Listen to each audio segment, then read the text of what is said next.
Hello. Hey, you. Hello. Yeah, I'm talking about you. You want to lose 2 pounds of fat this week? Yeah! I'm going to show you how easy this is in 3 simple steps. So our first point is that weight loss is mathematical. It truly is. And so I have this equation right here, x plus y equals z. So x is you, okay? You are x. X is whatever weight you're at. Let's say you're 5'7", 250. Let's say you're 6 feet, 300. Or even 5'2", 190, okay? Y is representative of the actions that you take. And Z is simply your output, it's your outcome.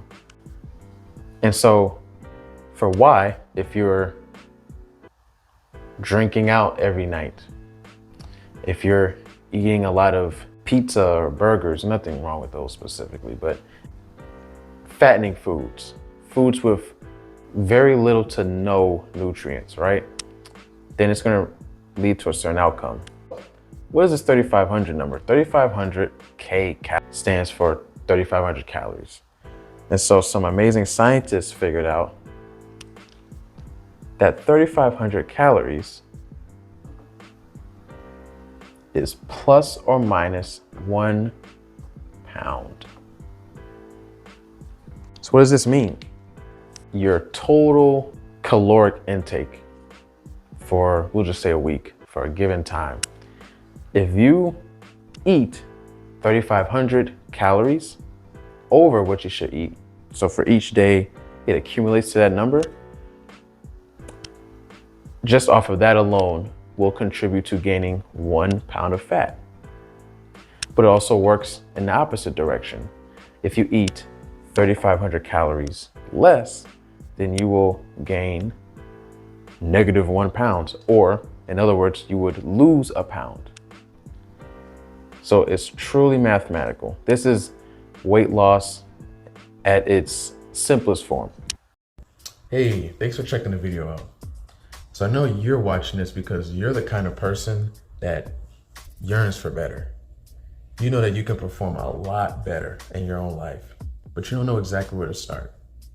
So with years of coaching and teaching across music, athletics, financial literacy, personal development, I enjoy guiding people just like you into a life filled with confidence, clarity, and momentum.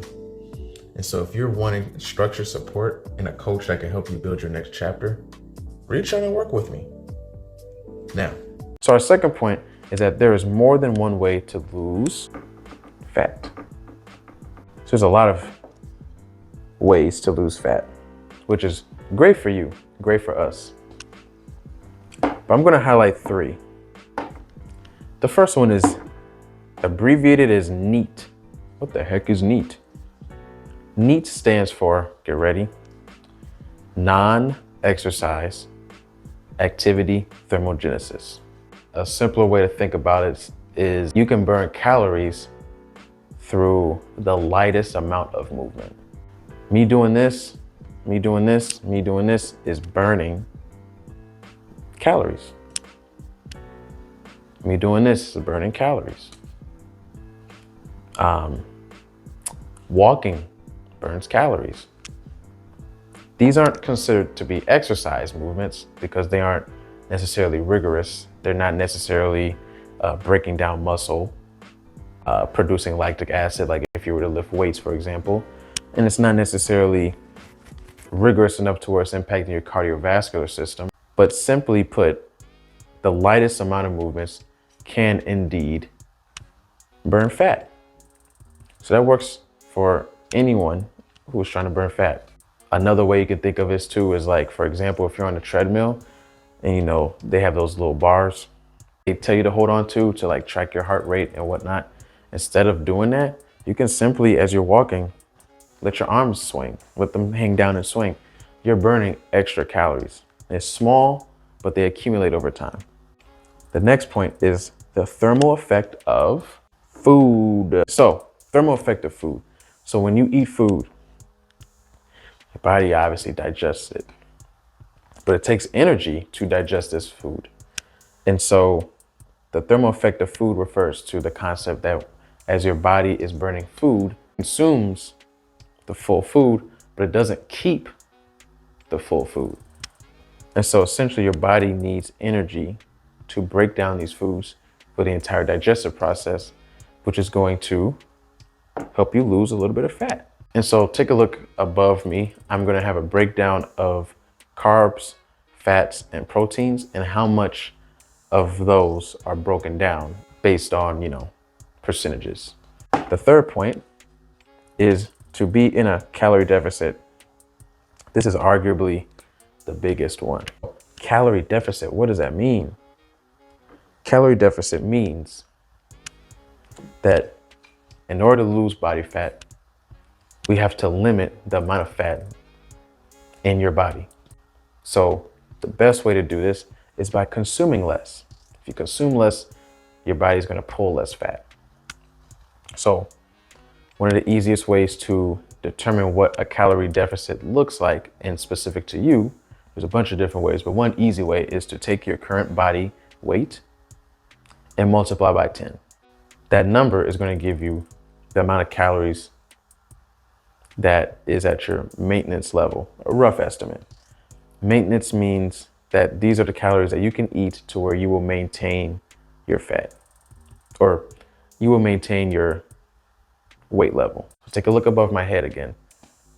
So given that 3,500 calories leads to an increase of a pound of fat or a decrease in a pound, if you consume 7,000 calories, now we're looking at a plus or minus 2 pounds. So for example, the average adult is recommended to eat 2,000 calories. Most people eat a little over that. The third point, I argue, is my favorite point. I think the other two are super eye-opening. And I think each point works in a way where I think you should feel super optimistic if you're looking to burn fat and lose weight and look better and feel better. Exercise plans. And so there are many ways to create exercise plans. But if you're like, I don't know where to start, here are 3 quick methods that you can implement starting today. So by the end of this week, like I said earlier, you can lose 2 pounds of fat. So the first point is prioritize strength training. Burning fat is greater than just simple weight loss. If you burn fat and you prioritize strength training, we are ensuring that we are preserving our muscles. And that is key for various reasons. For one, your strength maintains or gets better. You'll look better because you have more muscle, and you'll feel better. Another thing to keep in mind too is that muscle is more dense than fat. And so you may find that you're getting a lot slimmer, and if you're building a lot of muscle, you may gain a little bit of weight, but you'll feel a lot better. So we want to make sure that we are preserving muscle. And the main way to do that is through strength training. The second point, this one may be controversial. Excessive cardio is not needed. I don't think it's needed. I think cardio has its place, it has its value. You should definitely prioritize it. But I do not think that you need to be going on a treadmill for 3 hours a day, every day.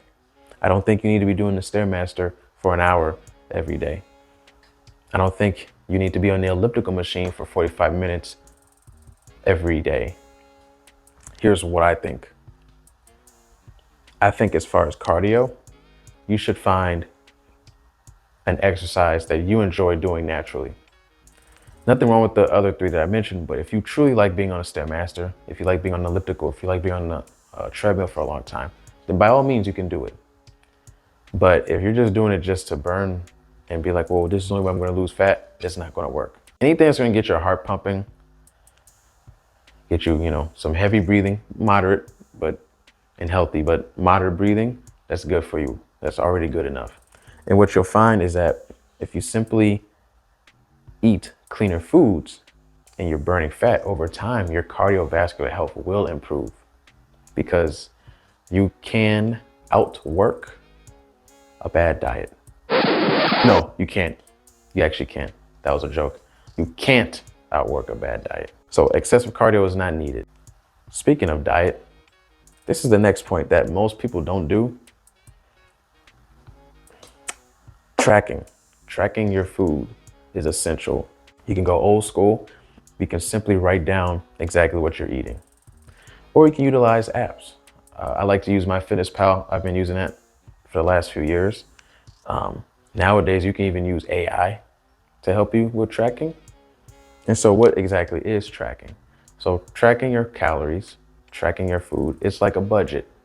Think of food in terms of money. Now, I hope you're budgeting your money. I hope you are. I hope you are. If you are, great.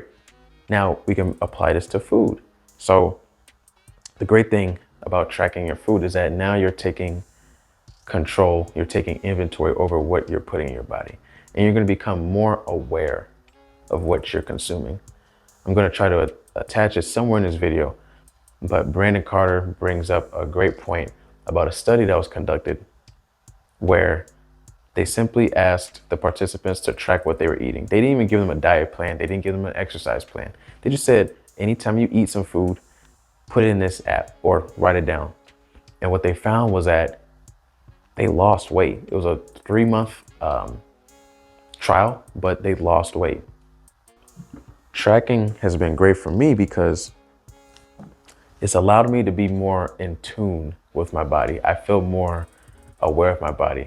Like I feel like I recognize when my body is low on a micronutrient, if it's low on a macronutrient, because I'm more aware of it. So tracking is really, really good. Tracking is really, really good. So how do you track? Aside from the apps, aside from the actual writing of it or whatever, is you get a food scale. I got this one from Amazon. It's under their Amazon Basics, but there's a bunch of different brands. But all you do, you can't see it there. All you do is just place whatever food you have. And you want to keep it clean. So maybe, you put a napkin down, put the food on it, or you have a liquid, you can just put the container there or the food, whatever.